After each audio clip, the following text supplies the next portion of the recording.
पुंडलिकवरदा हरी विठ्ठल श्री ज्ञानदेव तुकाराम पंढरीनाथ भगवान की जय। माऊली ज्ञानेश्वर महाराज की जय। जगद्गुरु तुकाराम महाराज की जय। सद्गुरुनाथ भगवान की जय। हरि ओम तत्सत।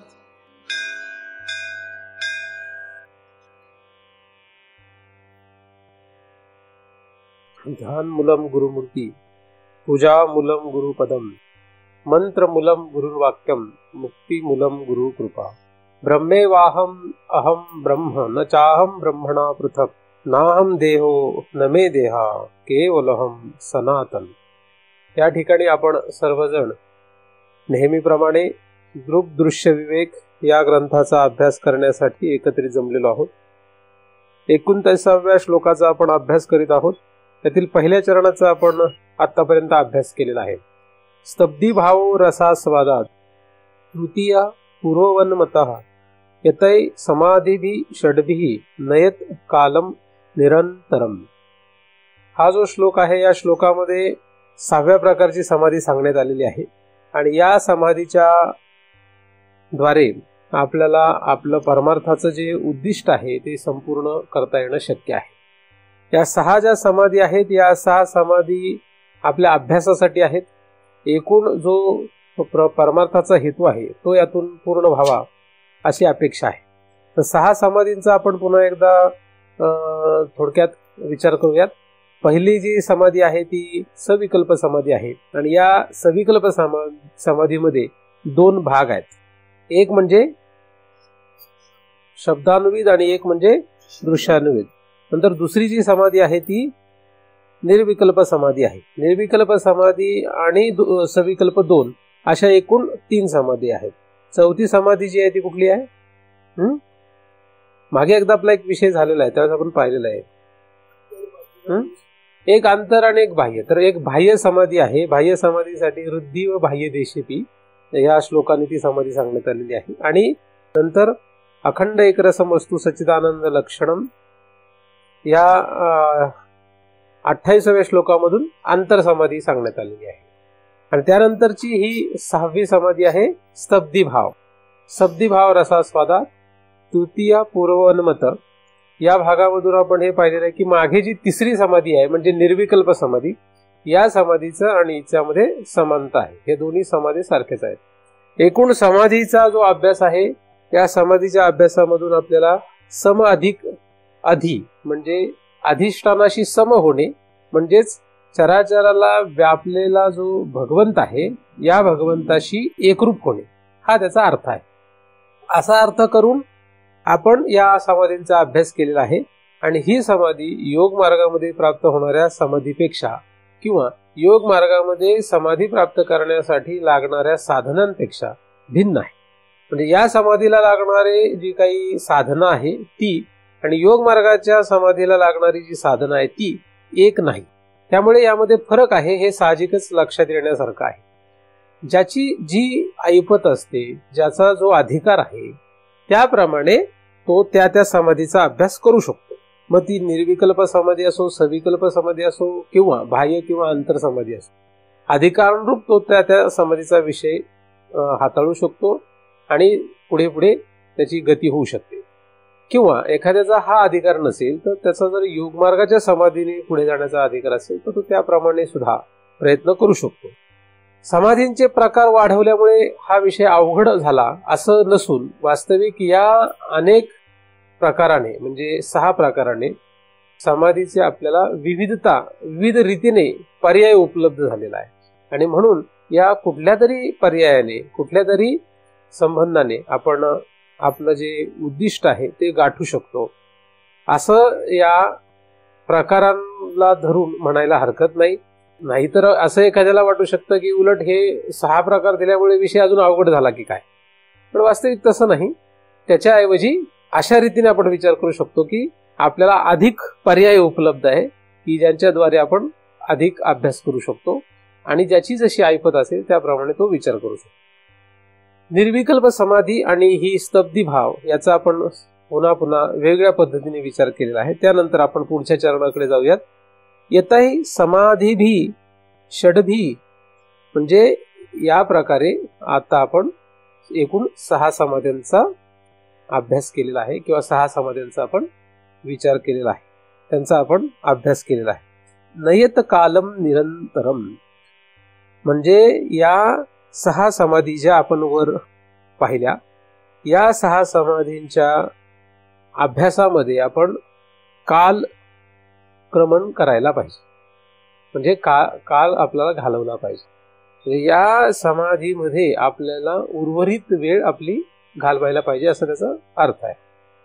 तर हा अभ्यास कसा, अनंतरम असा तो शब्द आहे खरं, म्हणजे सतत किंवा निरंतर असा तो आपण त्याचा अर्थ करू शकतो. तर निरंतरम म्हणजे निरंतर, आपण व्यवहारात साधारणपणे शब्द वापरतो. निरंतर म्हणजे सतत. तर सतत त्या अभ्यासामध्ये आपण राहावं, असा त्याचा दुसऱ्या चरणाचा भाव आहे. दुसऱ्या चरणामध्ये जो अर्थ आहे तो सरळ असा आहे की 6 समाधींमध्ये आपण आपला काळ सतत घालवावा. आता सतत हा काळ घालवणं शक्य आहे का, असा आपल्याला विचार करायला काही हरकत नाही. कारण आपल्याला त्यांनी असं या ठिकाणी सूचना केलेली आहे किंवा आपल्याला सांगण्यात आलेलं आहे की तुम्ही अशा प्रकारे काळ व्यतीत करू शकता. म्हणजे ही एक प्रकारची साधनाच आहे. या चरणामध्ये सुद्धा एक प्रकारे काय सांगितलेली आहे, साधना सांगितलेली आहे की पुढे काय करावं, उर्वरित आयुष्य काय करावं. 6 समाधींचा अभ्यास करण्यामध्ये काळ व्यतीत करावा. म्हणजे एखादी समाधी धरून आपण काळ व्यतीत करावा की 6 समाधी धरून काळ व्यतीत करावा, हा ज्याचा त्याचा प्रश्न आहे. 6च्या 6 समाधींचा अभ्यास करत एखाद्याने काळ व्यतीत केला तरी काय हरकत नाही. म्हणजे पहिली समाधी काय, दुसरी काय, तिसरी काय, असं 6 समाधींचा विचार केला आणि त्याच्यातच पुन्हा पुन्हा पुन्हा पुन्हा तोच विचार करीत राहिला आणि त्याची वेळ तशीच तो घालवत राहिला तरी काही हरकत नाही. म्हणजे परमार्थामध्ये एवढा जरी अभ्यास एखाद्याने केला तरी त्याचं भलं होणं, तरी काय होऊ शकतं, त्याचं भलं होऊ शकतं. आता प्रत्येकाला 6 समाधींचा एकदम अभ्यास नाही आला तर त्याने एक समाधीचा अभ्यास करीत काळ घालवला तरी चालू शकतो. म्हणजे असं काही गरजेचं नाहीये की 6च्या 6 समाध्यांचाच एकाच वेळेस अभ्यास करायला पाहिजे. काही दिवस आपण पहिल्या समाधीचा विचार करू शकतो, नंतर दुसऱ्या समाधीचा विचार करू शकतो, मग तिसऱ्या समाधीचा विचार करू शकतो, असं करत 6व्या समाधीचा विचार करू शकतो. तो विचार संपला की पुन्हा पहिल्या समाधीचा विचार करू शकतो, पुन्हा दुसऱ्या समाधीचा विचार करू शकतो. म्हणजे त्याची आवृत्ती आपण करू शकतो. अभ्यास म्हणून आपण त्याची आवृत्ती करू शकतो. कारण की एकदा वाचल्यानंतर किंवा एकदा तो विषय आपण लक्षात घेतल्यानंतर तो आपला कायमचा पक्का झाला असं म्हणता येत नाही. कदाचित आपल्याला रोजच्या जगण्यामध्ये विसर पडतो, तर ती एक साधारण गोष्ट आहे. हा जो विषय आहे, ज्ञानमार्ग जो आहे, त्याच्यामध्ये आपल्याला जे वापरण्याच्या गोष्टी आहेत त्या प्रामुख्याने कुठल्या कुठल्या आहेत. ज्ञानमार्गामध्ये आपल्याला जे वापरावं लागतात त्याच्यामध्ये प्रमुख गोष्टी कुठल्या आहेत आपल्या शरीरामध्ये. म्हणजे हा अभ्यास जर करायचा झाला तर ते अभ्यास करण्यासाठी आपल्याला काहीतरी साधन लागेल. ही साधना करायची असेल तर काहीतरी साधन लागेल. मग बरं, हे सतत करायचं आहे, मग सतत का होत नाहीये, सतत होण्यासाठी काय करावं लागेल का, याचा आपण विचार करू. तर आपल्याला साधनं काय काय उपलब्ध आहेत. या समाधींचा जर आपल्याला अभ्यास करायचा असेल तर आपल्याला काय काय साधन उपलब्ध आहे आपल्या स्वतःकडे. काय काय साधन उपलब्ध आहे आपल्याकडे. गॅस, लायटर, पातेलं, असं काही साधन पाहिजे ना. काही ना काही करायचा अभ्यास म्हटल्यावर काहीतरी लागेल ना. विवेक वैराग्य हे साधन आहे का. साधन म्हणजे स्वयंपाक बनवण्यासाठी जसं पातेलं लागतं, गॅस लागतो, नंतर मग लायटर लागतो, डाळ लागते, पीठ लागतं, हे स्वयंपाक बनवण्यासाठी साधन लागतं ना.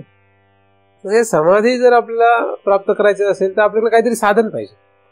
मन, बुद्धी आणि चित्त. अजून काय पाहिजे. आपण इतके दिवस समाधींचा अभ्यास केला का नाही केला. त्याच्यामध्ये आपण प्रत्येक समाधीचा विचार करताना कशाच्या तरी द्वारे आपण हे विचार करत होतो. हे काहीतरी वापरलंय आपण. वापरलं का नाही वापरलं. मग काय वापरलं ते सांग. आता हा अभ्यास झालेला आहे, 6 समाधींचा आपण अभ्यास केला. आता फक्त तो सतत करण्यासाठी काय करावं लागेल याचा आज विचार करणार आहोत आपण. निरंतर करण्यासाठी काय करता येईल. समाधीचा विषय संपलेला आहे. फक्त यांनी निरंतर करा असं म्हटलं म्हणून निरंतर करण्यामध्ये काय अडचणी येऊ शकतात किंवा निरंतर कसं करावं याचा आपल्याला अभ्यास करायचा आहे. बरं, तुम्हाला साधनच माहित नसेल तर मग अवघड होईल ना. आता साधन तर माहित पाहिजे कशाच्या द्वारे करायचं ते. बरं, थोडं सोपं करून प्रश्न विचारतो.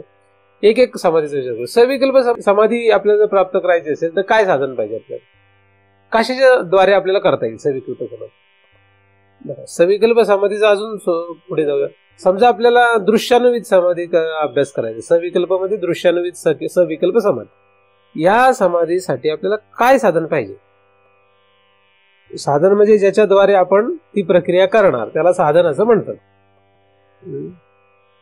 कोणाच माहित नाही. दृश्यानुवित समाधी माहिती आहे का. दृश्यानुवित समाधी म्हणजे काय. दृश्यानुवित समाधीचा श्लोक वाचू का. कामद्या चित्तगा दृश्या तत् साक्षीत्वेन चेतनम ध्यायेत दृश्यानुविद्धोयम समाधी सविकल्प. म्हणजे दृश्यानुवित समाधी. कामद्या चित्तगा दृश्या म्हणजे कामादी वृत्तींना दृश्य करणे. कामादी वृत्तींना दृश्य करणे. काम, क्रोध, लोभ, मोह, मद, मत्सर इत्यादी ज्या वृत्ती आहेत त्यांना दृश्य करणे म्हणजे सविकल्प समाधी आहे. दृश्य करणे म्हणजे फक्त दृश्य करणे नाही तर दृश्य करून त्यांच्याकडे साक्षी भावाने पाहणे म्हणजे तटस्थ रीतीने त्याच्याकडे पाहणे याला सविकल्प समाधी आपण असं म्हटलो. आता याच्यामध्ये काय पाहिजे. आता जर कामादी वृत्तीचे आहे म्हणजे काम, क्रोध, लोभ, मोह हा तर काय डोळ्यांनी दिसणार नाही. दृश्यानुवित समाधी म्हणजे वृत्तींना आपण पाहणे म्हणजे दृश्यानुवित समाधी. वृत्तीला जर पाहायचं असेल, आतमधल्या या अनेक वृत्तींना पाहायचं असेल तर मग डोळ्याचा उपयोगच नाही काही. आता तुम्ही जे म्हणताय की डोळे वगैरे, तर आपण जेव्हा या समाधीचा अभ्यास केला तेव्हा एकदमच असा विचार केला की एकदमच कोणीही या वृत्तीपर्यंत जाऊ शकत नाही. म्हणून आपण काय केलं होतं, खालच्या टप्पा करून वर गेलो होतो. पण तो पुढे अभ्यास आलेला होता. त्यामुळे 6 समाधींचा आपण एकत्रित अभ्यास तसा केलेलाच आहे. त्यामुळे एकदमच जर काही कोणाला वृत्तीपर्यंत जाता आलं नाही तर जे दृश्य आहे, दृश्य शब्दात जे बसतं ते सगळ्यांना पाहणं असा आपण विचार केला होता. आणि म्हणून सुरुवातीला आपले डोळे लागतात. म्हणजे डोळ्याने आपण बाह्य विषय लक्षात येतो. म्हणजे 5 ज्ञानेंद्रिय म्हणजे ज्ञानेंद्रिय किंवा कर्मेंद्रिय. तर इंद्रिय जी आहे त्या इंद्रियांच्या द्वारे आपण बाह्य विषय जाणतो. इंद्रियाद्वारे बाह्य विषय जाणतो म्हणून इंद्रिय ही आपल्याला साधन होते. परंतु सविकल्प समाधीमध्ये कामादी वृत्ती असल्यामुळे आपण इंद्रियांना सोडून जरी दिलं म्हणजे एखादा उत्कृष्ट अधिकारी असेल, चांगला अधिकारी असेल तर त्याला काही गरजेचं नाहीये. इंद्रिय हे साधन आहे. इंद्रियांवर त्याने काहीतरी निग्रह करणे हे गरजेचं आहे त्याला. जर त्याला म्हणजे ज्याला कोणाला अंतःकरणातल्या वृत्तींना दृश्य करता येणार नाही त्याला काय करावं लागेल, त्याला इंद्रिय निग्रह करून बाह्य विषयांना दृश्य करावं लागेल. ह्याचा त्याने अभ्यास करत राहावा लागेल. बाह्य विषय हे दृश्य केव्हा होतात म्हणजे साक्षी रूपाने आपण त्यांच्याकडे जर पाहायचं ठरलं तर ते तेव्हा शक्य आहे जेव्हा आपण त्याच्यात रममान होत नाही. जेव्हा आपण रममान असतो तेव्हा आपल्याला साक्षी रूपाने विषय पाहता येणार नाही. जेव्हा तटस्थ असतो आपण तेव्हा साक्षी रूपाने पाहू शकतो. म्हणजे त्याच्यामध्ये जेव्हा आपण गुंतलेलो नाही. तुम्ही जर गुंतलेले असाल तर तुम्हाला तो साक्षी भावाने पाहता येणार नाही. म्हणून त्यासाठी काय करावं लागतं, त्यासाठी इंद्रिय निग्रह करावा लागतो. म्हणून इंद्रिय निग्रहाने त्याला ते शक्य आहे. म्हणून शास्त्रामध्ये इंद्रिय निग्रहाचा अभ्यास येतो. या ठिकाणी जरी तो कुठे आलेला नसला कारण तो अभ्यास या साधकाचा झालेला आहे असं धरूनच हा पुढचा विषय आहे. शमदम हे सगळे त्याचं झालेलं आहे असं समजूनच हा विषय करत राहील. त्यामुळे जर एखाद्याला एकदमच अंतःकरणाच्या वृत्तींचा विषय लक्षात येणार नाही म्हणजे त्याला दृश्य करता येणार नाही तर त्याने काय करावं, इंद्रिय निग्रह करावा. आणि इंद्रिय निग्रह करून त्याने बाह्य विषयांपासून आतमध्ये जाण्याचा प्रयत्न करावा. बाह्य विषयापासून आतमध्ये तेव्हा जाऊ शकतो जेव्हा बाह्य विषयामध्ये तो रममाण होत नाही. बाह्य विषयामध्ये तो रममान तेव्हाच होणार नाही जेव्हा तो इंद्रिय निग्रह करेल. इंद्रिय निग्रह केला तर बाह्य विषयात रममाण होत नाही. इंद्रिय निग्रह नाही केला तर बाह्य विषयामध्ये सहजच रममाण राहतो. एकदम साधारण गणित आहे. मग असं करून जर तो आतमध्ये गेला म्हणजे अंतःकरणामध्ये पोहोचला तर तिथून पुढे हा खरं तर दृश्यान्वित समाधीचा अभ्यास आहे. आणि त्याच्यामध्ये अंतःकरणामध्ये आलेल्या काम, क्रोध, लोभ, मोह, मद, मत्सर इत्यादी सर्व ज्या वृत्ती आहेत यांना पाहायचं असेल तर त्यांना पाहण्यासाठी आतमध्ये त्याच्याकडे काय अंतःकरण आहे. वास्तविक अंतःकरणातूनच निघणाऱ्या वृत्ती अंतःकरणालाच पाहता येणं तसं अवघड आहे. तसं काय? तसं अवघड आहे, कारण अंतःकरणातूनच ते निघतात. पण तरी सुद्धा त्या अंतःकरणामध्ये बुद्धी नावाचं एक इंद्रिय आहे, मन नावाचं एक इंद्रिय आहे. या दोघांचा आपण उपयोग करू शकतो. पण मन चंचल असल्यामुळे मनाच्या द्वारे त्यांना जरा हाताळणं अवघड आहे. बुद्धीद्वारे त्यांना हाताळणं जरा सोपं आहे. म्हणून बुद्धी नावाचं एक इंद्रिय आपल्याकडे आहे. म्हणून बुद्धीच्या द्वारे आपण त्यांच्यावर थोडाफार अभ्यास करू शकतो. पण खरं तर याच्याही पुढे आतमध्ये जीव आहे, ज्याचा आपण समाधीचा अभ्यास करताना विचार केला आहे. म्हणजे जीव जो आहे तो यांच्याकडे पाहतो. म्हणजे जर तुम्ही सविकल्प समाधीचा, दृश्यान्वित समाधीचा विचार केला तर याच्यामध्ये आपल्याला साधन जे आहे ते एकतर बाह्य इंद्रिय आहेत, म्हणजे स्थूल देहाच्या आतमध्ये काय आहेत? इंद्रिय आहेत. हे इंद्रियाच्या आतमध्ये अंतःकरण आहे आणि अंतःकरणाच्या आतमध्ये जीव आहेत. म्हणून एकूण आपल्याकडे किती साधन आहेत? 3 साधन.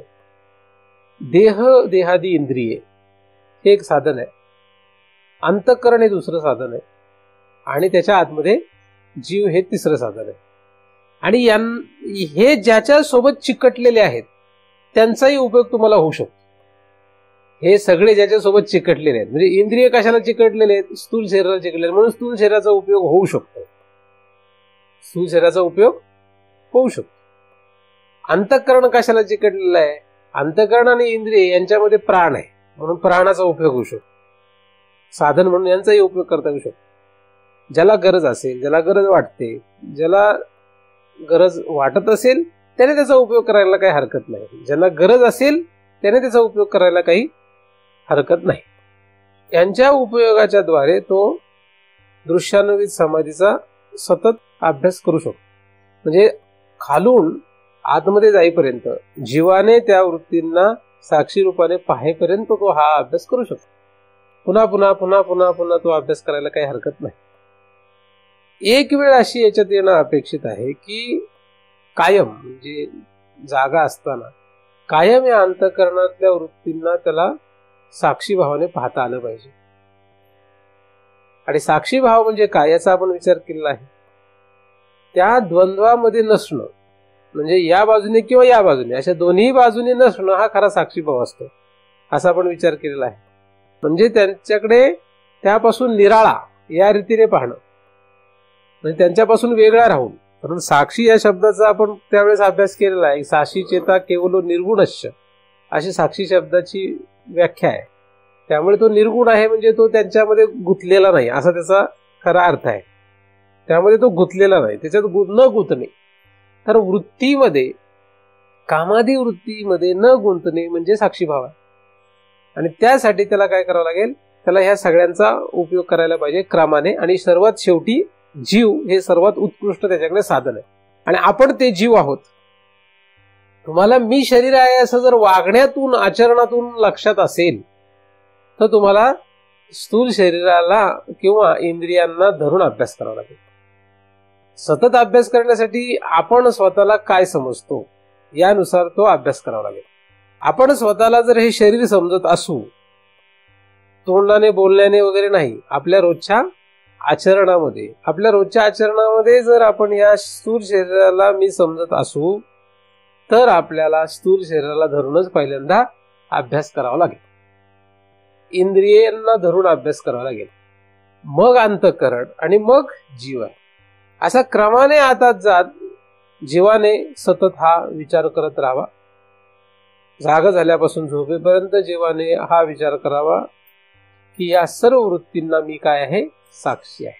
असं म्हणू नये, त्यांना साक्षी व्हावं, त्या वृत्तींना साक्षी व्हावं, ही स्थिती आपली यायला पाहिजे. अशा क्रमाने आपण तिथपर्यंत पोहोचू शकतो. तर सविकल्प समाधीचा निरंतर अभ्यास करण्यासाठी काय करता येईल हे लक्षात आपण घेतलं. म्हणजे नवीन जरी मनुष्य असला तरी त्याला अशा क्रमाने तिथपर्यंत जाता येऊ शकतो.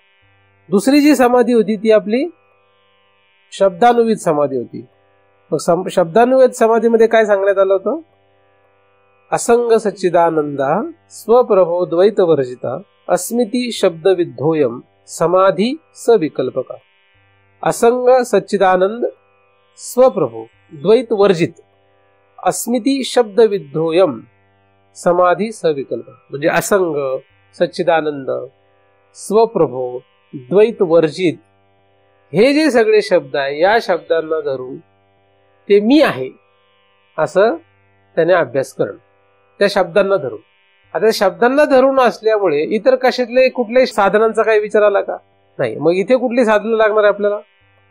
या समाधीमध्ये कुठले साधन लागेल? ही दुसरी समाधी. दुसऱ्या समाधीची साधनांचा विचार केला तर कुठलं साधन पाहिजे आपल्याला? आता याच्यामध्ये डोळ्याचा काय उपयोग आहे? काही उपयोग नाही.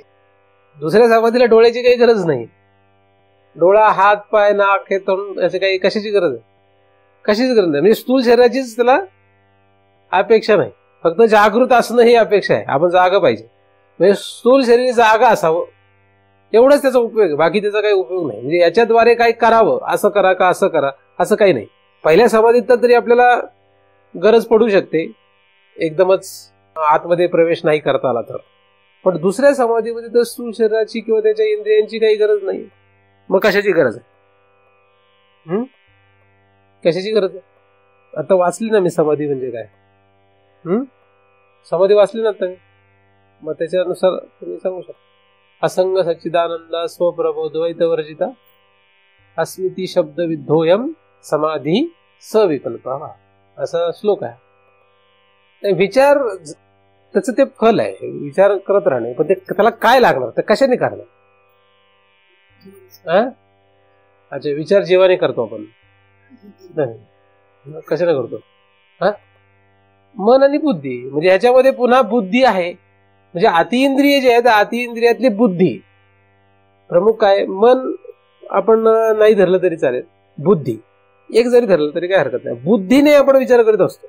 म्हणजे बुद्धीने विचार होतो. आणि बुद्धीने तो काय विचार करायचा आहे? बुद्धीने त्या शब्दांचा विचार करायचा आहे पहिल्यांदा. सतत आपल्याला काय करायचंय? म्हणजे तुम्ही काम करीत असला तरी आपल्या समाधीला अडथळा नाहीये सतत करण्यासाठी. तुम्ही काय काम करताय? काही काम करत राहा. चालताय, बोलताय, खाताय, पिताय, उठताय, बसताय, काहीही जरी करत असलात तरी सुद्धा तुम्हाला ते करता येणं शक्य आहे. पण हे करता येणं शक्य होतं का सतत? नाही. कारण आपली बुद्धी जी असते ती विषयामध्ये गुंतलेली असते. आपली बुद्धी नको त्याच्यात गुंतलेली असते. त्यामुळे ते अवघड आहे. तसं सोपं नाहीये. पहिल्या समाधीमध्ये सुद्धा इंद्रिये आणि स्थूल शरीर आपलं जे संसारामध्ये गुंतलेलं असतं त्याच्यातून ते बाहेर काढणं अवघड आहे. पण मी तुम्हाला आधीच म्हटलो की त्याच्यासाठी इंद्रिय निग्रह करावा लागतो पहिल्या समाधीला. म्हणून त्याच्यात ती साधनं आपण पाहिली. दुसऱ्या समाधीमध्ये तुम्हाला बुद्धीने विचार करावा लागतो. तो सगळ्यात पहिल्यांदा त्या शब्दांचा विचार करावा लागतो. ते शब्द जे आहेत. मग असंग हा जर शब्द असेल, असंग शब्द काय आहे ह्याचा विचार कोण करणार? तो करणारा जो आहे तो जीव आहे. म्हणजे जीव हे साधन तर आपल्याला कायम आहेच. कारण जीवच ते करणार आहे. पण तो जीव कशाच्या द्वारे करतो हा आपला विषय सुरू आहे खरं तर. तर जीव सर्वत्र आहेच. पण जीवाला या समाधीसाठी प्रमुख जे साधन आहे ते बुद्धी आहे. मग ह्या बुद्धीने तो विचार करू शकतो की असंग म्हणजे काय. मग त्यासाठी असंग या शब्दाचा अभ्यास करण्यासाठी तो पुस्तक शोधो. म्हणजे एखाद्या ग्रंथातून शोधो का दुसऱ्या एखाद्या अभ्यास करणाऱ्या माणसाशी चर्चा करो. त्याच्याशी संवाद साधून तो असंग शब्दाचा विचार करू शकतो. त्याच्याकडे पर्याय भरपूर आहेत. असंग म्हणजे काय? बुद्धी स्वतःची स्वतः असंग म्हणजे विचार करू लागली तर कदाचित असंग शब्दाचा अर्थ कळेल का नाही माहित नाही. असंग हा एक उदाहरणार्थ शब्द आहे. किंवा द्वैत वर्जित असा जो शब्द आहे त्याचा बुद्धीने स्वतःचा स्वतः विचार केला तर कदाचित ते चुकीचं कळेल किंवा लक्षात नीट येणार नाही. म्हणून मग तो ग्रंथांचा आधार घेऊ शकतो किंवा तो दुसऱ्या एखाद्या माहिती असणाऱ्या माणसाशी बोलू शकतो. त्याच्याशी संवाद साधून त्या शब्दाचा आधी अर्थ, तो शब्द काय आहे हे बुद्धीने जाणू शकतो. है ना? तो काय करू शकतो? ते बुद्धीने ते जाणू शकतो. म्हणजे पहिल्यांदा त्या शब्दाचा विचार करण्यासाठी प्रामुख्याने आपल्याला बुद्धीची अपेक्षा आहे, आणि मग तो बुद्धीच्या द्वारे त्याला बाकीची साधनं, ग्रंथ किंवा दुसरी एखादी व्यक्ती, महाराज असो किंवा एखादा दुसरा अभ्यासक असो, असे कोणीतरी त्यांच्याद्वारे पुन्हा त्या बुद्धीनेच त्याला त्याचा काय करायचा विचार करायचा. म्हणजे असंग म्हणजे काय आहे नक्की, आणि हा असंग कोण आहे, अस्मिती शब्द विद्वयम असा आपण जो विचार केला त्या समाधीमध्ये हा जीव जो आहे तो असंग आहे असा त्याचा अर्थ आहे. कारण साक्षी कोण आहे, तर जीव साक्षी आहे असा आपण विचार केलेला आहे. पहिल्या समाधीमध्ये साक्षी कोण आहे, जीव आहे. साक्षी कोण होत असतो, जीव होत असतो. तसं या ठिकाणी असंग कोण आहे, जीव आहे. मग जीव कसा असंग आहे याचा पुन्हा पुन्हा विचार करत राहतो, असा त्याचा समाधीचा विषय आहे. तर बुद्धी हे आपल्याकडे काय साधन आहे, आणि जीवाला त्या बुद्धीच्या द्वारे ते करता येणं शक्य आहे. त्याला ते अशक्य नाही, ते त्याला बुद्धीद्वारे करता यायला काही हरकत. पण साधारणपणे संसारामध्ये जगताना, म्हणजे जागा झाल्यापासून झोपेपर्यंत आपण अनेक कामामध्ये गुंतलेला असल्यामुळे आपली बुद्धी त्याचाच विचार करत राहते. त्यामुळे याचा विचार काही लगेचच करेल असं नाही.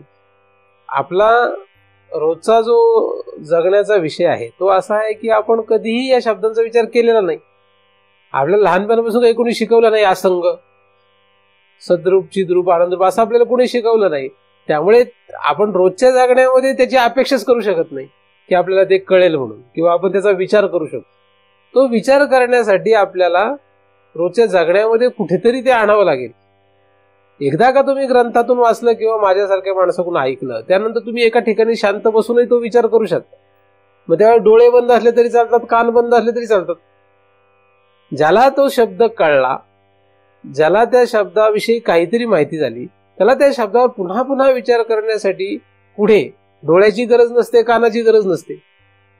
तो आपले डोळे मिटून सुद्धा आणि कान बंद करून सुद्धा विचार करू शकतो.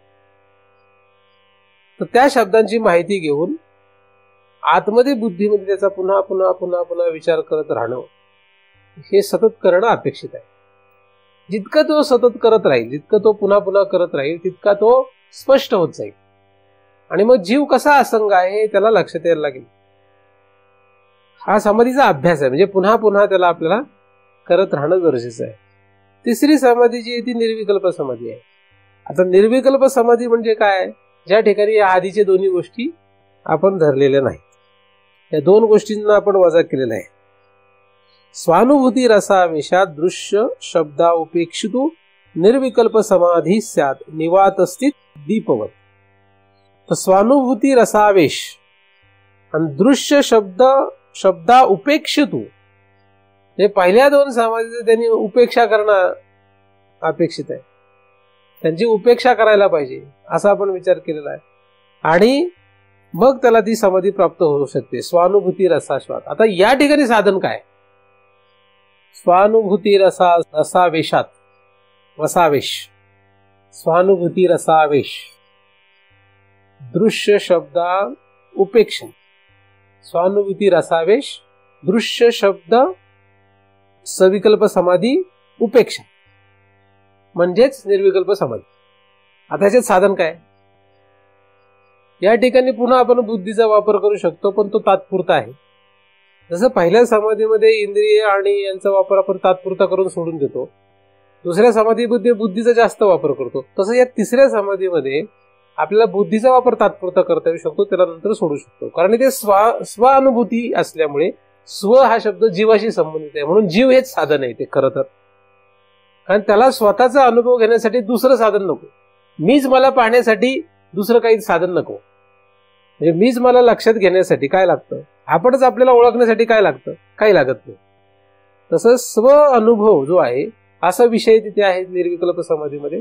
त्यामुळे बुद्धीचा वापर आपण करायचा ठरला तर तात्पुरता होऊ शकतो. बुद्धीचा वापर सुरुवातीला कशासाठी होऊ शकतो, एवढ्यासाठी होऊ शकतो की दृश्य शब्द उपेक्षा, दृश्यानुवित शब्दानुवित समाधीसाठी लागणाऱ्या सगळ्याची उपेक्षा करणं, त्यासाठी त्याचा उपयोग होऊ शकतो बुद्धीचा. आणि मग यासाठी जर बुद्धी वापरली तर त्या बुद्धीची सुद्धा उपेक्षा होते पुढे.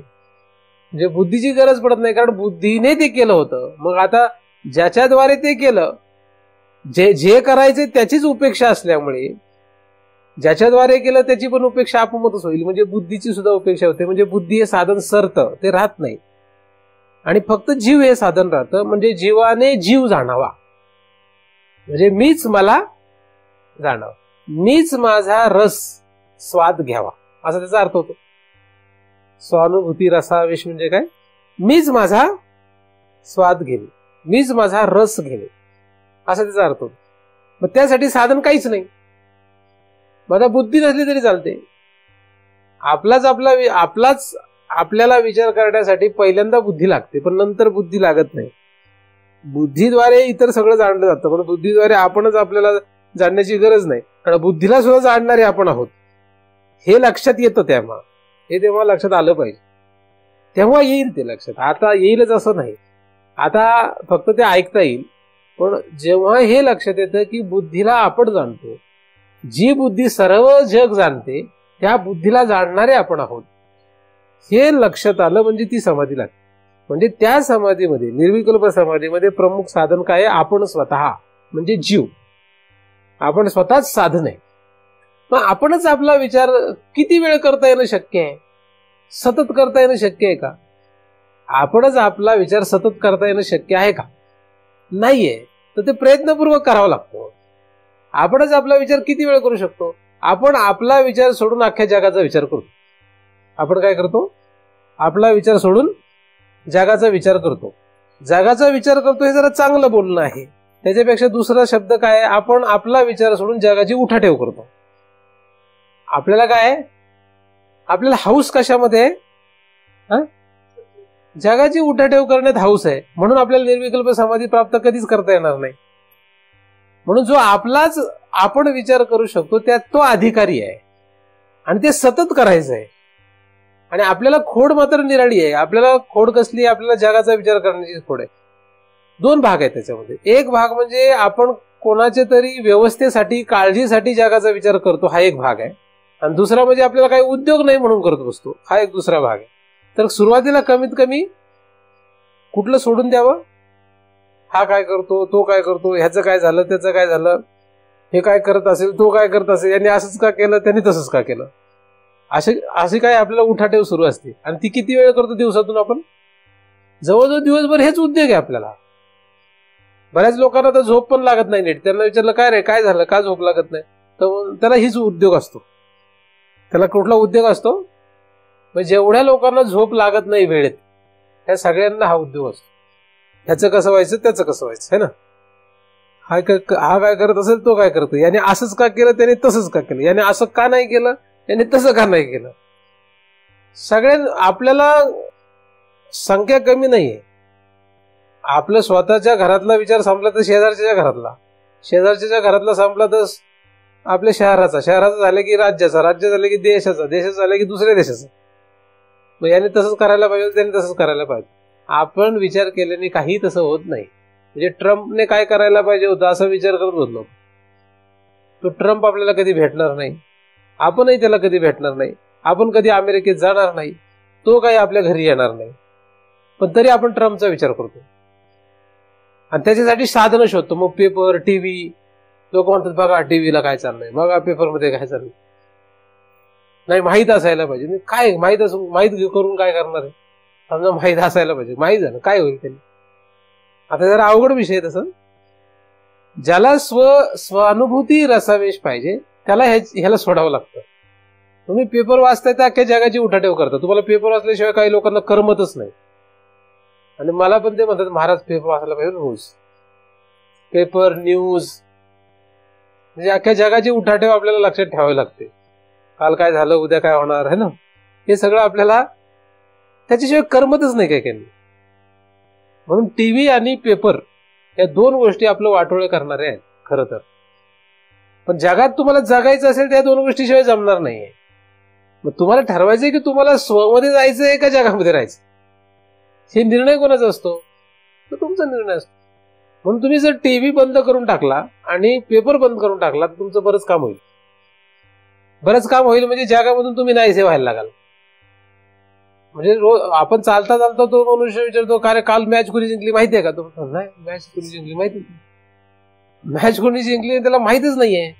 का माहित नाही? कारण त्याच्याकडे टीव्ही त्यांनी पाहिला नव्हता, पेपर त्यांनी पाहिला नव्हता. मग त्याला वाईट वाटतं, मग त्याला असं वाटतं अरे आपण मागे आहे जगाच्या, आपण जगातच नाहीये. मग तो काय करतो, मग पेपर लावतो आणि मग पेपरमध्ये वाचतो. आणि मग त्याने तो रस्त्यात भेटला की तो म्हणायच्या आधी म्हणतो काय रे काल मॅच कोणी जिंकली, हाच त्याला विचारतो.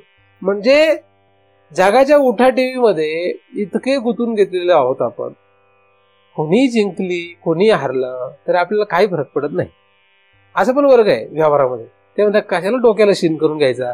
आपण डोक्याला शीन करून घेणे किंवा न घेणे याच्यासाठी करत नाही, आपल्याला स्वानुभूती रसाविषयापर्यंत जायचंय म्हणून हा विचार करतोय. हे लक्षात घ्या. जगामध्ये अख्ख्या जगाची तुम्हाला माहिती असली तर तुम्ही शहाणे असतात.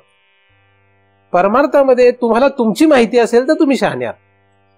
असे दोन वेगवेगळ्या गोष्टी आहेत, एकदम फरक आहे दोन्हीमध्ये. दोन्हीमध्ये एकदम विरुद्ध गोष्ट आहे. म्हणून तुम्हाला भारताच्या टीमचा कॅप्टन कोण हे माहित नसलं तरी चालेल, पण तुम्हाला तुम्ही कोण हे माहित पाहिजे. पण जगाची परिस्थिती कशी आहे, त्यांना भारताची टीमचा काय, अमेरिका टीम नाही ना, अमेरिकेला काय नाही ते पण माहिती तुम्हाला. अमेरिका किंवा इंग्लंड कुठल्या टीमचा कोण कॅप्टन हे सुद्धा तुम्हाला माहिती आहे. त्याच्या सगळ्या प्लेअरची नाव पण माहिती आहे. त्याच्यात तर काही काही लोकांना ते सचिन तेंडुलकरची अख्खी चरित्र पाठ आहे. कधी काय झालं, कुठल्या मॅचला कुठे किती रन केले, काय झालं हे सगळं माहिती. आता हा काय त्याला त्याच्यातले काय अमाऊंट देणार आहे त्याच्याबद्दल की मी माझं सगळं रेकॉर्ड तू लक्षात ठेवलं याच्याबद्दल तुला 1 लाख रुपये भेट देईल का तो? बरं तो वाटत बसला तर तो भिकारी होईल. मग त्याने समजा करायचं ठरवलं, दानशूर असेल समजा, तर केलंच तर तो भिकारी होईल ना. अशी गमतीशीर गोष्टी जगामध्ये ना. असो, जगात राहायचंय, अपडेटेड राहा. जगात राहायचं असेल तर. परमार्थात राहायचं असेल जग सोडा. जग सोडा म्हणजे जगात राहा, पण जगाची उठाठेव करू नका. शेजारच्याने काय केलं, आपल्या घरातल्या शेजारच्याने काय केलं याच्याकडे लक्ष देऊ नका, आहे की नाही. आपल्या सभोवतालच्या कोणीही काय केलं लक्ष देऊ नका. एवढं नव्हे शरीर काय करतं याच्याकडे लक्ष देऊ नका. ह्याची उठाठेव बंद करा. हे जरा अवघड आहे, कारण हे जे लोक ह्याच्या बाहेर रमलेले आहेत ते हे काय करतं याच्यावर लक्ष ठेवणार नाहीत का. म्हणजे या शरीराच्या हालचालींवर सुद्धा त्याचं लक्ष नाही. कधी हात हल्ला, कधी डोळे हल्ले, कधी पाय हल्ले, कधी तोंड हल्लं, हे सगळ्यापासून तो परांगमुख झाला पाहिजे. हे अवघड आहे. पण हे शक्य आहे. कधी शक्य आहे, बाहेरून इकडे आलं तर शक्य आहे. ह्या कानाने काय ऐकलं ते पण लक्षात नाही राहिलं पाहिजे. आपल्याला फक्त महाराजांनी सांगितलेलं चिंतन लक्षात राहत नाही, बाकी बायकोने काय सांगितलं हे लक्षात राहतं, नातेवाईकांनी काय सांगितलं ते लक्षात राहतं. म्हणजे आपण कानाचं सोडून देतो का नाही विषय, कुठला विषय सोडून देतो, आपल्याला जो गरजेचा नाही तो आपण सोडून देतो, आणि जो आपल्याला बरा वाटतो छान वाटतो तो आपण धरून ठेवतो. म्हणजे कान आपले विषय धरून ठेवत असतो. सोडतो का तो धरून इथून बाहेर जाईल म्हणून तो आतमध्ये नेऊन ठेवतो चित्तामध्ये, त्याला पकडून राहतो आपण.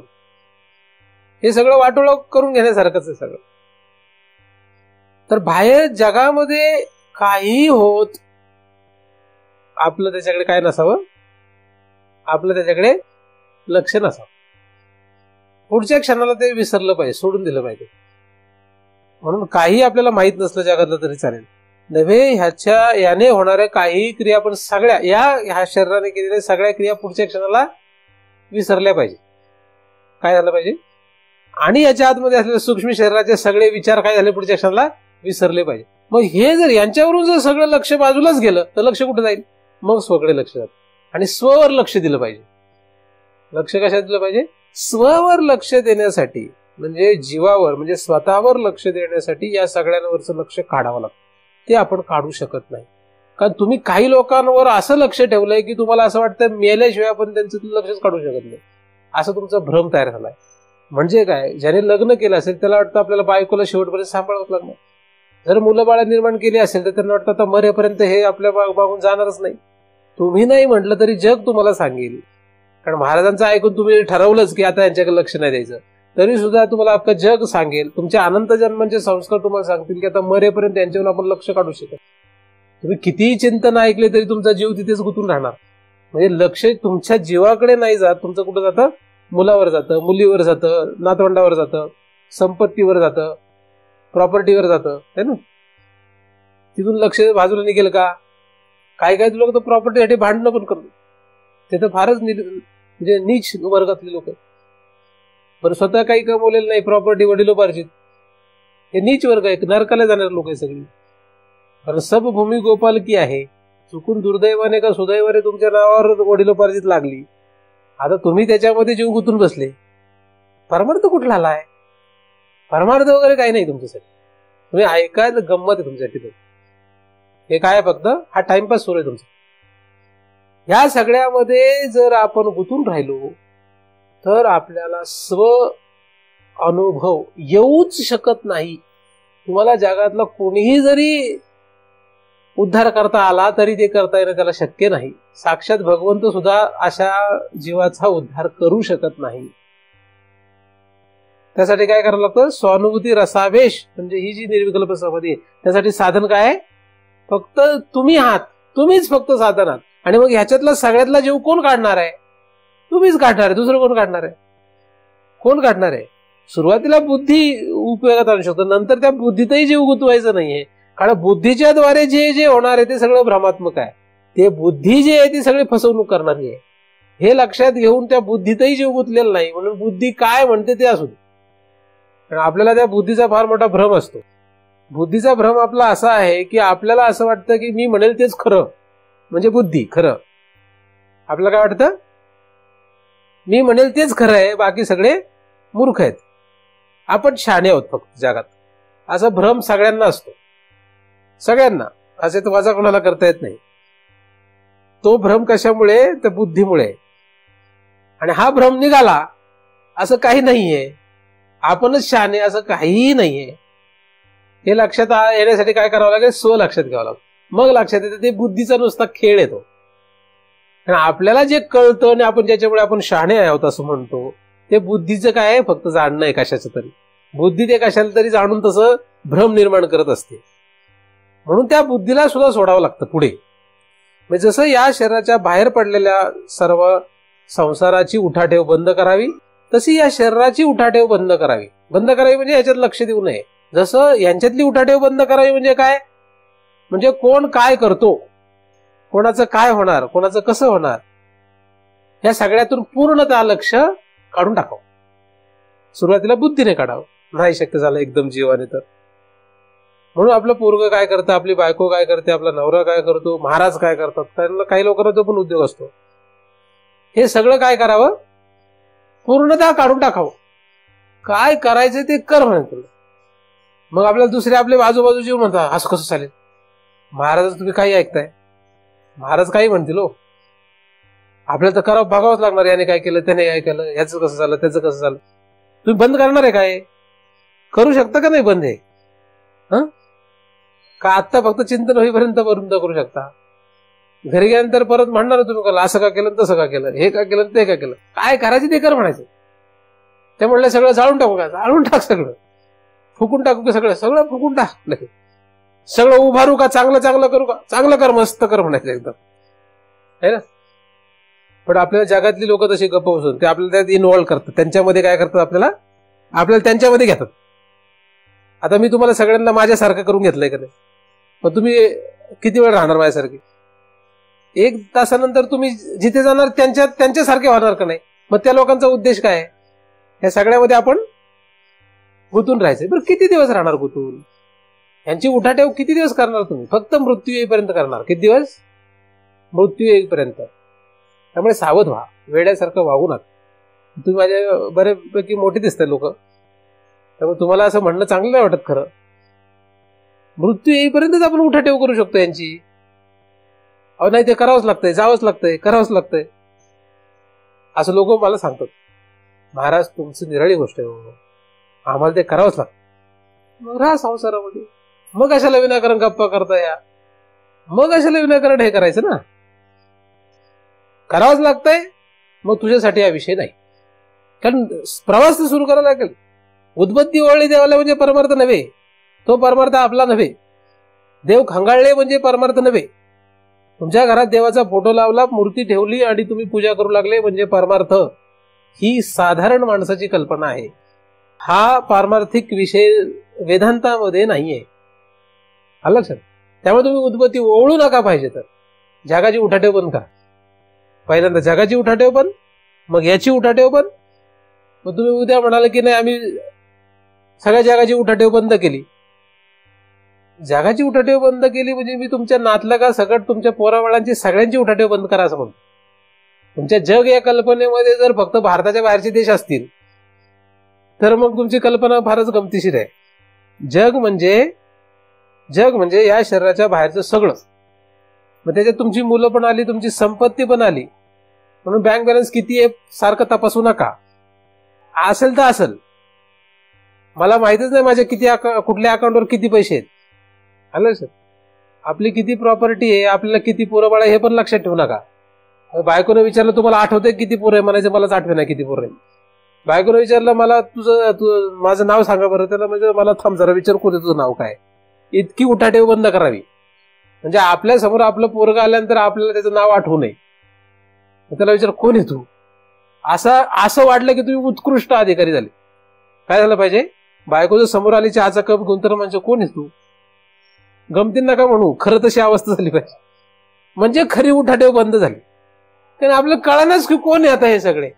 तर मला बऱ्याच वेळा प्रश्न पडतो, मला बऱ्याच वेळा लोकांची नावच आठवत नाही. मला विचार करतो त्याचं नाव काय.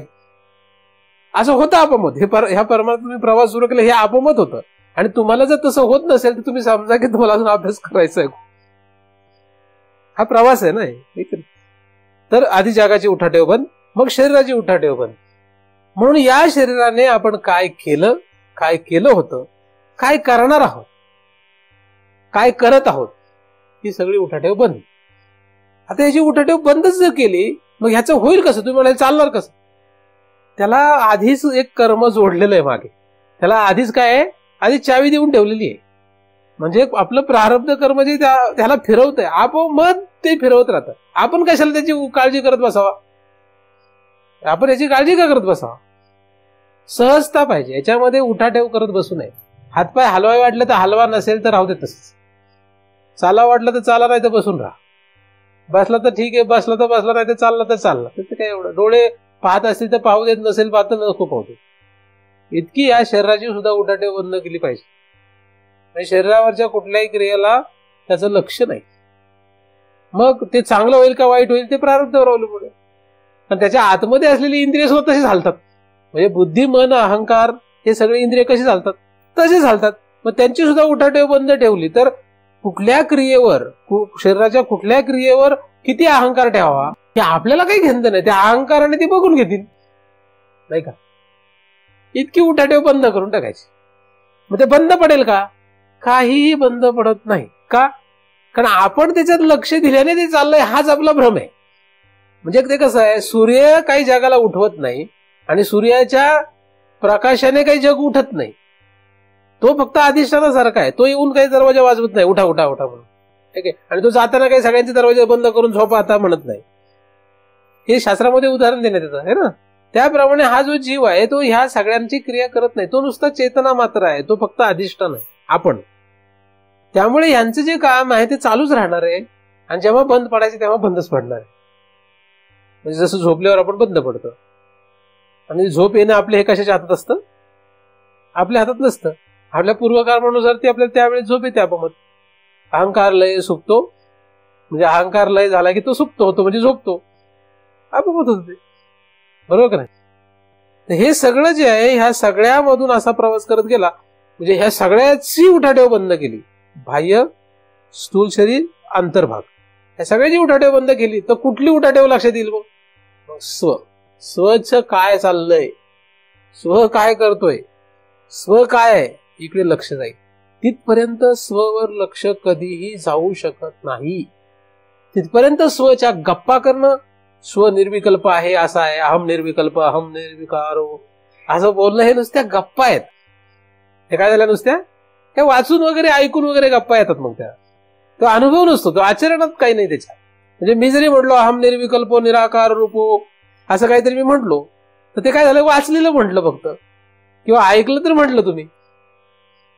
तुम्ही वाचून ऐकून जर अहम मी ब्रह्म आहे, मी असा आहे, मी तसा आहे, सगळं काही वर्णन करू लागले तर ते काय झाले, ते फक्त गंमत झाली. ते काय निर्विकल्प समाधी नाही. याच्यातली उठाठेव बंद केली तर त्या स्वला अनुभव येतो की मी ह्याच्यात कशातच नाहीये, अहम निर्विकल्प आहे.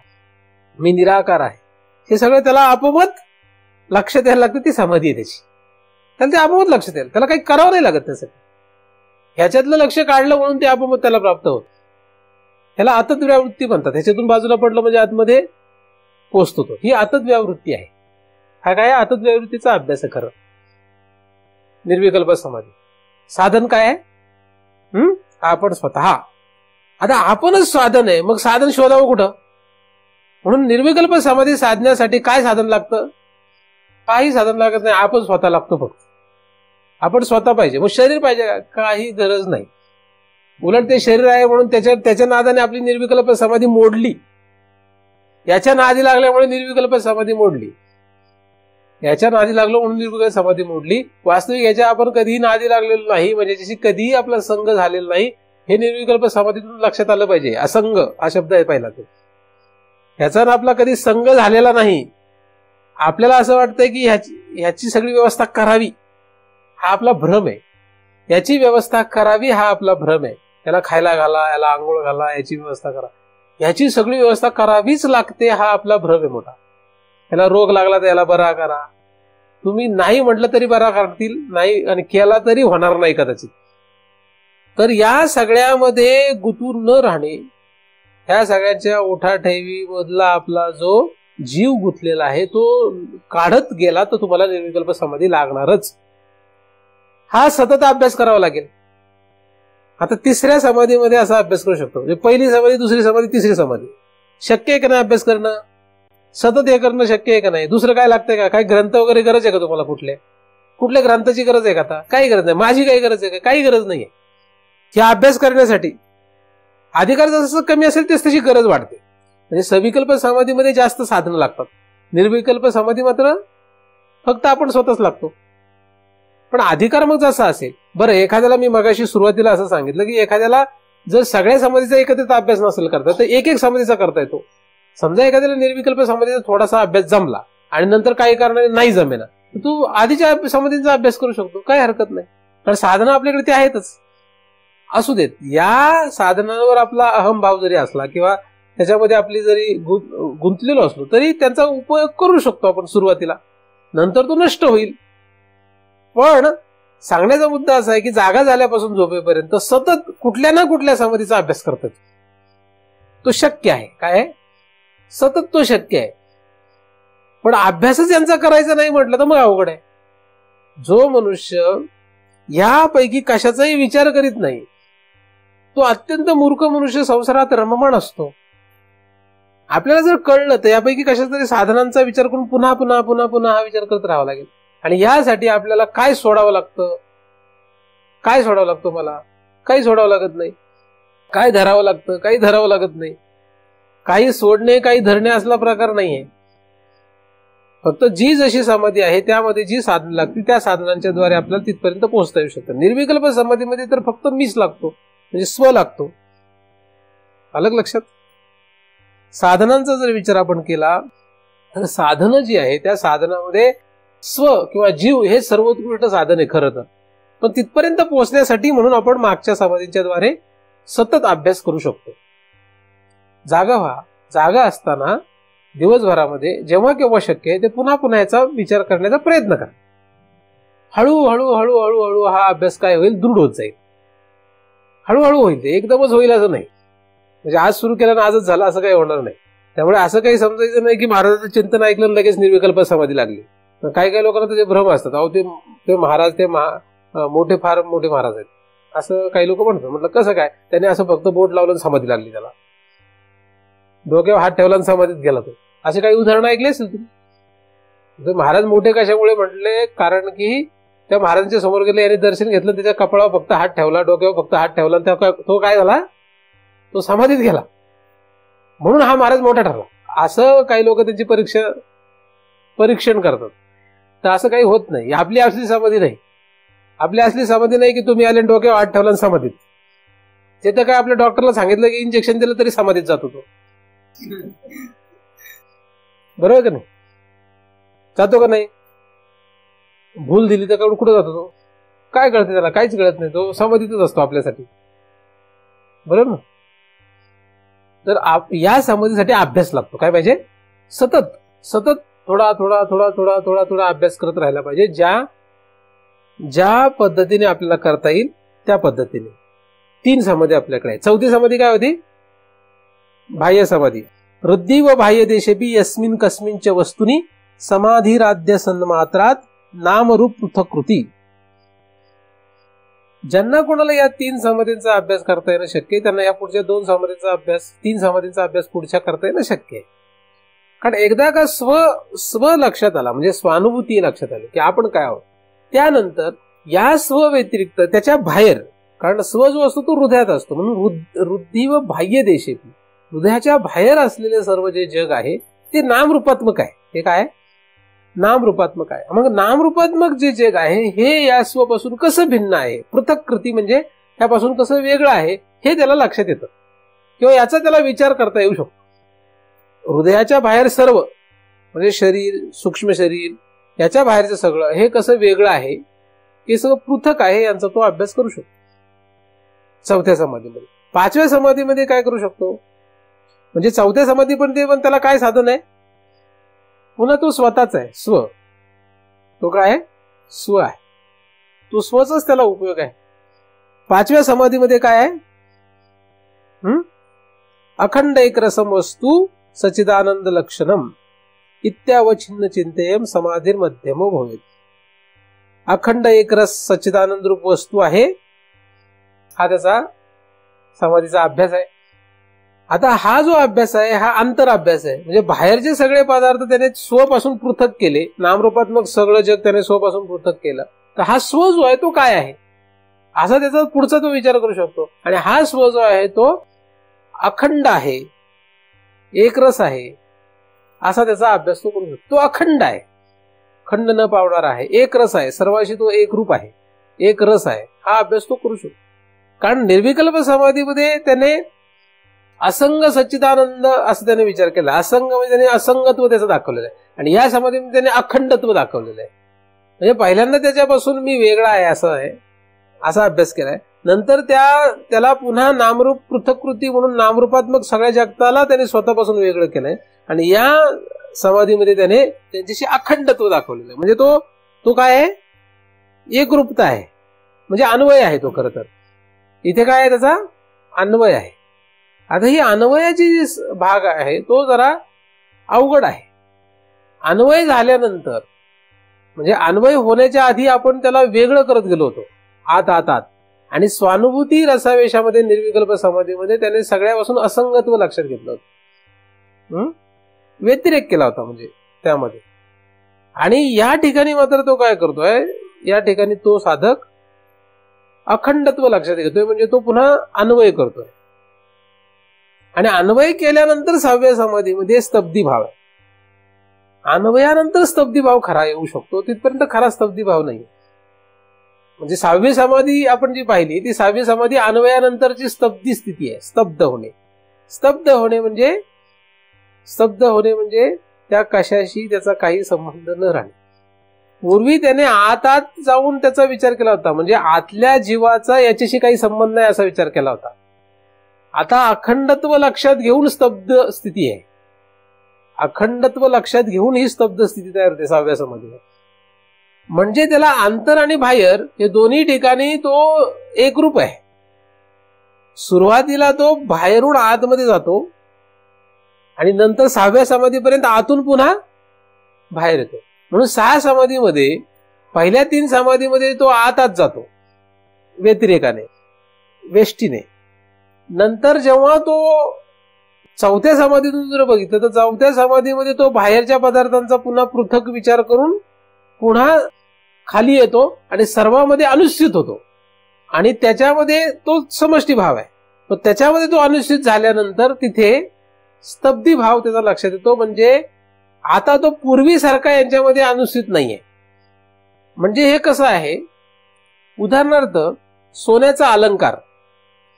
सुरुवातीला जेव्हा सोन्याची दृष्टी नसते, एखादा गिराईक आहे त्याला सोन्याची दृष्टी नसते, त्याला दृष्टी असते अलंकाराची.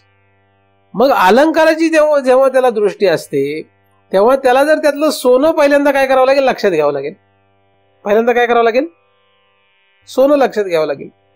मग सोनं लक्षात घेण्यासाठी त्याला अलंकाराचा काय करावं लागेल, व्यतिरेक करावा लागेल. म्हणून अलंकाराचा व्यतिरेक करून त्याला पहिल्यांदा सोनं लक्षात घ्यावं लागतं. म्हणजे अलंकाराची दृष्टी त्याची पूर्णतः त्याला घालवावी लागते. काय करावं लागते, अलंकाराची दृष्टी त्याला पूर्णतः घालवावी लागते. म्हणजे ते पूर्ण काढावं लागतं. म्हणजे त्याने अलंकार बघितलं की त्याला अलंकार दिसलाच नाही पाहिजे. मग काय दिसलं पाहिजे, सोनं दिसलं पाहिजे. म्हणजे सोन्याकडे त्याचा प्रवास झाला पाहिजे. त्यासाठी तो साधन काय करणार, म्हणजे सोनाच्या सोबत राहणार किंवा काय करणार, हे निराळा एक विषय आहे. ती साधना त्याची आहेच. पण अलंकाराला त्याला पाहायचं नाही. त्याने काय नाही पाहिजे, अलंकार पाहायचे नाहीत, हे त्याला पुन्हा पुन्हा पुन्हा पुन्हा अभ्यासाने लक्षात घ्यावं लागेल. आणि सोनं पाहण्याची दृष्टी ठेवावी लागेल. मग एक वेळ अशी येईल की त्याला अलंकार दिसणार नाही. काय दिसेल, फक्त सोनं दिसेल. म्हणजे त्याच्या समोर अलंकार ठेवले त्याला काय दिसेल, सोनं दिसेल. ही त्याची निर्विकल्प स्थिती आहे. हा पहिला भाग. दुसरा भाग काय, दुसऱ्या भागामध्ये आता ते जे सोनं आहे ते सोनंच अलंकार झालंय, हा अभ्यास आहे. सोनंच काय झालंय, अलंकार झालाय. मग सोनंच अलंकार आहे हे करण्यासाठी पुन्हा त्याला अलंकाराची दृष्टी आणायला लागणार आहे. आता पुन्हा काय करावं लागेल, पुन्हा उलट झालं, पुन्हा त्याला अलंकाराकडे यावं लागणार आहे. आता पुन्हा जेव्हा तो अलंकाराकडे येतो तेव्हा तो सोन्याची दृष्टी लोपून नाहीयेत, हा महत्वाचा भाग. म्हणून त्याला अनुस्यूत होणे असं म्हणतात किंवा अन्वय असं म्हणतात. सुरुवातीला अलंकाराची दृष्टी त्याला लोपवावी लागली. का, कारण सोन्याची दृष्टी लोपली होती. म्हणून सोन्याची लोपलेली दृष्टी जागृत करण्यासाठी अलंकाराची दृष्टी लोपवली, हा व्यतिरेक. मग सोनं लक्षात आल्यानंतर काम झालं का, नाही. जे लोपवलेलं सोनं अलंकार होता तो कुठे गेला, त्याची त्याला काय करायला लागेल, शोध घ्यावा लागेल. म्हणून पुन्हा त्याचा प्रवास कुठे, पुन्हा अलंकाराकडे प्रवास आहे. मग अलंकाराकडे आल्यानंतर त्याला आता काय लक्षात आलं पाहिजे, आता त्याला सोनं लक्षात आलं पाहिजे का अलंकार लक्षात आला पाहिजे. आता त्याला पहिल्यांदा अलंकार लक्षात आला पाहिजे. पण हा अलंकार जेव्हा त्याला लक्षात येईल तेव्हा त्याचं काय लोपलं नाही पाहिजे, सोनं लोपलं नाही पाहिजे, ही अखंड स्थिती आहे. म्हणजे आता त्याला अलंकार दिसतो का सोनं दिसतं, तर आता त्याला दोन्ही दिसतं. आता त्याला दोन्ही दिसतं, पण त्याच्यातला भेद राहत नाही. काय राहत नाही, अभेद लक्षात येतो. अभेद असणं म्हणजे काय, अलंकार आहे का सोनं आहे, सोनंच अलंकार आहे, अलंकारच सोनं आहे, ही अभेद दृष्टी आहे. पूर्वी काय होतं, अलंकार दिसत होता, सोन्याचा तपासच नव्हता. मग सोनं कुठे आहे, सोनं वेगळं अलंकार वेगळा, ही भेद दृष्टी होती. सोनं लक्षात घेतल्यानंतर अलंकार लोपवलेला आहे, म्हणून तिथे सुद्धा भेदच आहे. जेव्हा अनुसित होतो, अन्वय करतो, तेव्हा अलंकार आणि सोनं हे वेगळे नाहीत, हे एकच आहेत, हे त्याला लक्षात येतं. त्या प्रकारे स्तब्धी भाव या स्थितीमध्ये, म्हणजे अखंड या समाधीमधून, म्हणजे 5व्या समाधीतून 6व्या समाधीकडे आला तर काय होणं अपेक्षित आहे, की त्याला हे सर्व जग चिद्रूप वाटणं किंवा चिन्मय वाटणं गरजेचं आहे. मग हे सगळं जसं आहे तसंच भगवत रूप आहे, चिद्रूप आहे, हे त्याला साक्षात लक्षात येतं.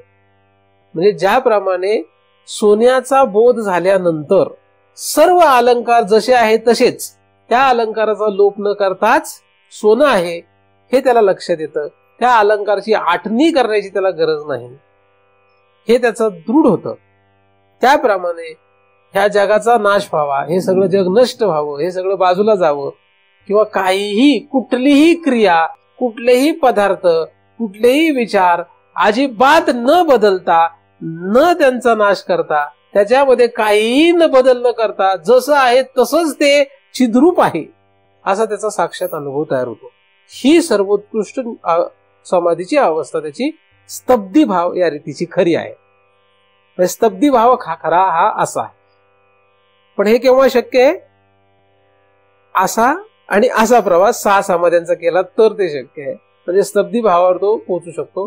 तो दिसायला आधीच्या चरणामध्ये, आधीच्या भागामध्ये सांगितल्याप्रमाणे 3ऱ्या समाधीसारखा आहे. कारण 3ऱ्या समाधीमध्ये जसं सोनं लक्षात यावं तसं आहे. कारण इथे सुद्धा आतापर्यंत काय लक्षात येत आहे, सोनच लक्षात येते. जेव्हा अलंकार तो सोनं रूपाने जाणतो तेव्हा त्याला सोनच लक्षात येते. म्हणजे गिऱ्हाईकाला अलंकार दिसतो का सोनं दिसतं, अलंकार दिसतो. सोनाराला काय दिसतं, अलंकारासहित त्याला सोनं दिसतं. सोनाराला सोनं पण दिसतं, अलंकार पण दिसतो. सोनं पण दिसतं, अलंकार पण दिसतं. म्हणून त्याची जी स्थिती आहे ती स्थिती खरी स्तब्धी भावाची स्थिती. म्हणजे खरं सोनं कोणाला माहितीये? सोनाराला माहितीये. खरा अलंकार कोणाला माहितीये? तोही सोनारालाच माहितीये. मग गिरायकाला काय माहितीये? गिरायकाला धड अलंकारही माहित नाहीये. ना त्याला अलंकार धड माहितीये, ना त्याला सोनं माहितीये. कारण अलंकारामध्ये तो फसतो. त्याला बांगडीच आवडते, त्याला नेकलेसच आवडतं. ते सांगताच येत नाही त्याला काय आवडेल. सोनाराचं तसं आहे का? सोनाराला कुठला अलंकार आवडतो असं म्हणता येत नाही. त्याचं लक्ष कायम सोन्यावर आहे. मग त्याने कितीही प्रकारचे अलंकार बनवले तरी, उत्कृष्टातल्या उत्कृष्ट त्याने त्याला आकार दिला तरी सुद्धा त्याचं लक्ष सोन्यावरून ढळत नाही. ही स्तब्धी भावस्थिती आहे. म्हणून अशा रीतीने समाधीच्या अभ्यासामध्ये अनंतरम म्हणजे पुन्हा पुन्हा किंवा निरंतरम म्हणजे निरंतर म्हणजे सतत हे अभ्यास करत राहावा. हा अभ्यास जसा पुढे जाईल आणि एकदा का अन्वय झाला की त्याच्यानंतर त्याचा विषय संपेल. अशा रीतीने या 29व्या श्लोकामध्ये आपण 6 समाध्यांचा अभ्यास केलेला आहे. 29व्या श्लोकापर्यंत आपण 6 समाध्यांचा अभ्यास केलेला आहे. हा अभ्यास आपल्याला रोज करत राहणं गरजेचं आहे. म्हणजे आपला कालावधी ह्याच्यात सतत व्यतीत करावा. म्हणजे तुम्ही एवढं जरी लक्ष ठेवून एवढं जरी करत राहिले, काहीही नाही केलं तरी चालेल, पण जेव्हा जेव्हा तुम्हाला ह्याचा विसर पडेल तेव्हा तेव्हा ग्रंथ उलगडला पाहिजे. जेव्हा जेव्हा याचा विसर पडेल तेव्हा तेव्हा महाराजांचा शब्द ऐकले पाहिजेत. जेव्हा जेव्हा याचा विसर पडेल तेव्हा तेव्हा तुम्हाला काहीतरी करून याची आठवण करून घेतली पाहिजे. कारण संसारामध्ये जगताना आपल्याला हा विषय कोणीही सांगत नाही, कोणाला माहित नाही. म्हणून ज्या शास्त्रामध्ये हा विषय आहे, ज्या महाराजांना हा विषय ज्ञात आहे, अशांच्या संगतीत राहून किंवा अशांचा वारंवार पुन्हा पुन्हा संग करून हे पुन्हा पुन्हा आठवणीत राहिलं पाहिजे. तुम्ही घरदारामध्ये किंवा संसारामध्ये कुठे राहता, काय करता, याला काही किंमत नाही. हे तुम्ही नाही म्हटलं तरी होणारच आहे. पण याच्यामध्ये राहून तुम्हाला प्रयत्नपूर्वक काय करायला लागेल? प्रयत्नपूर्वक तुम्हाला जेव्हा जेव्हा विसर पडतोय असं लक्षात येईल तेव्हा तेव्हा आठवण करून देण्याचा प्रयत्न करायला पाहिजे. आणि ते आठवण करून देण्यासाठी अनेक साधनं आपल्याकडे उपलब्ध आहेत. त्या साधनांचा तुम्ही वापर करू शकता. हे आपण पहिल्या समाधीपासून अभ्यास करताना विचार केलेला आहे. तर या समाधीपर्यंत म्हणजे या सगळ्या 6 समाधींचा तुमचा असा अभ्यास व्हावा आणि तुम्हाला ही स्तब्धी भावस्थिती म्हणजे समाधी प्राप्त व्हावी, यासाठी तो परमदयाळू भगवंत तुम्हा सर्वांवरच कृपा करोत अशी त्याच्या चरणी प्रार्थना करतो. त्याच्या कृपेनेच निर्माण झालेले चिंतन त्याच्याच चरणी अर्पण करून येथेच पूर्ण राहावे.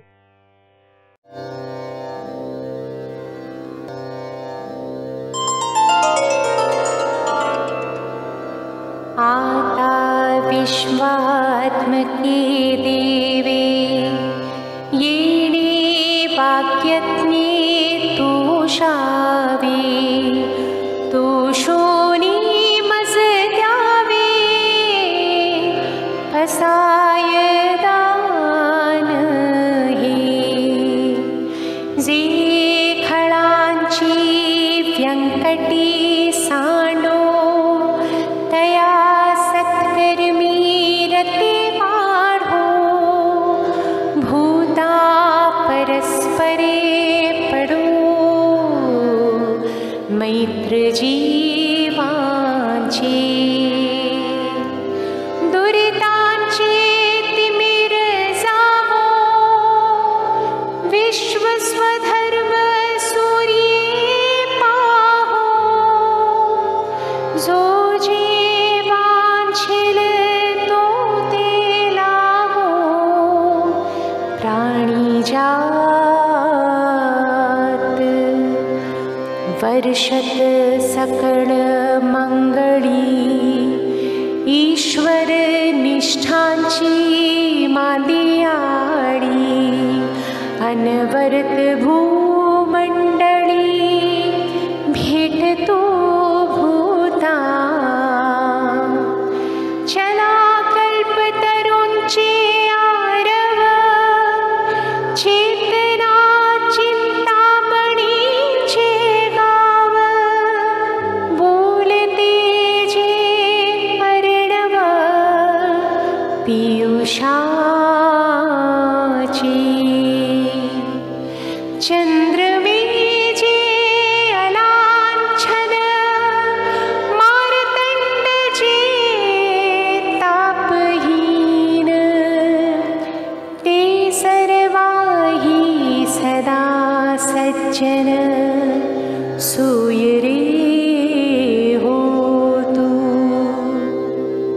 किंबहुना सर्वसुखी पूर्ण होनी तिहि लोकी भजी जो आदि पुरुखी अखंडित आणि ग्रंथोपजीवी